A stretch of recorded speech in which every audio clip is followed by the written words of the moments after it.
안녕하세요. 140차 속에 녹아있는 깨알같은 시사트윗을 모아 전달해드리는 저는 유나입니다. 정치 혐오. 사실상의 국회의원 혐오에 가까운 정서가 우리 사회에 만연해 있습니다. 국회를 혐오해서 불신하고 그러니 필요 없다는 말도 심심찮게 하지만 사실 국회가 무력화되면 제일 이익을 얻는 쪽은 집권한 대통령과 관료들이고 제일 피해를 입는 쪽은 국민입니다. 국회가 제대로 행정부에 대한 감시 기능을 했다면 4대강을 막았을 것이고 자원외교도 이 정도 피해를 가져오지는 않았을 것입니다. 국회 본연의 업무를 방치하고 청와대에 들러리를 서고 있는 새누리당의 행태를 보면 정치 혐오를 일으킬만 합니다. 하지만 현실에서는 정치 혐오의 대상이 여와 야를 가리지 않고 국회 전체를 향해 있습니다. 오늘은 국회의원 수를 늘리느냐가 쟁점이 되면서 다시 부각된 정치 혐오에 관한 트윗을 소개하려고 합니다. 봄우레님, 정치. 누가 해도 똑같다거나 정치하는 놈들은 다 도둑놈. 이런 말을 하게끔 정치 혐오가 퍼져나가고 사람들이 정치와 생활은 무관하고 정치와는 담쌓았다는 사람들이 많을수록 정권을 쥔 자들은 흐뭇해하죠. 누가 이런 정치 혐오의 환경을 조성하고 이런 말을 퍼뜨릴까요? 정치에 무관심하게 만들고 정치 혐오를 심어준 건 박정희의 삼선 개헌 이후 10월 유신 시작과 더불어였다고 해도 과언 아니다. 정치에 무관심해야 마음대로 독재를 할 수 있었기에 그래서 늘 입에 달고 살던 말이 정치는 정치인에게, 학생은 공부만, 더러웠던 시절이었다.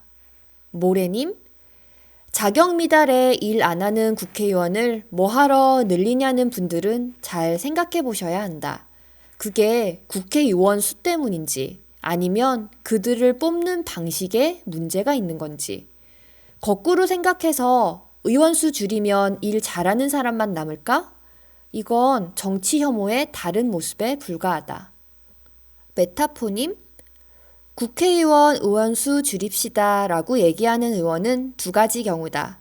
일을 제대로 하지 않아서 돈이 필요 없는 경우와 어디서 충당이 가능한 경우겠지. 의원수 줄입시다는 정치 혐오와 같은 뜻이므로 뭐 원하는 바가 있겠지. 심구름님, 새누리당 여의도 연구소가 자신들이 소선거구제의 최대 수혜자라고 자기 고백한 것처럼 현재 기득권을 갖고 있는 권력은 그것이 소수에게 집중되는 것이 훨씬 유리하다. 그런데 정치 혐오를 가진 국민들은 이를 반대로 오해해서 이들에게 동조하고. 정재희님, 특권층들은 자신들을 견제할 힘을 지닌 국회의원 수가 느는 걸 싫어한다. 그래서 대중들이 정치 혐오를 가지게끔 여론 조작을 한다. 특권층도 아니면서 자신의 이익을 대변할 대표자의 수와 권한을 늘리자는 말에 반대하는 사람이 있다면 이런 여론 조작에 말려든 것. 국회의원을 싸잡아 비판하면서 정치 혐오를 일으키는 건 대표적 여론 조작이다. 의원 수가 줄수록 대표성이 떨어질수록 기득권은 편해지고 정치는 독재에 가까워진다. 선관위의 비례대표 확대 제한은 바람직하며 이를 현실화시키기 위한 의원수 확대도 고려해야 한다. 정치 혐오가 국민들에게 뿌리 깊게 형성된 데에는 정치 혐오를 이용해 인기를 얻고자 하는 정치인과 둘 다 나쁘다는 양비론을 펼쳐온 언론이 책임이 큽니다. 이를 지적하는 트윗이 있어 소개합니다. N24님, 정치 혐오보다도 민주당 혐오가 문제 같음. 특히 야권 성향 또는 소위 개념 있다고 여겨지는 언론인, 지식인, 그리고 유명인사들. 거의 대개가 민주당 비하를 교양으로 알고 있는 것 같음. 국회 혐오, 정치 혐오파라 정치하는 정치인은 최하질의 정치인. 언론인 중에 아무리 탁월한 식견을 보일지라도 싸잡아 양비에 정치 혐오를 보이는 이들 또한 괜찮은 언론인이라 할 수 없고, 근데 안 그러는 언론인은 손에 꼽을 정도. 그래서 이 나라 꼴이 지금 이래. 정치 혐오를 극복할 방법은 무엇일까요? 여기에 대한 대답은 윤여준 전 환경부 장관이 지난 7일 경향신문과의 인터뷰에서 말한 내용에서 찾아보았습니다.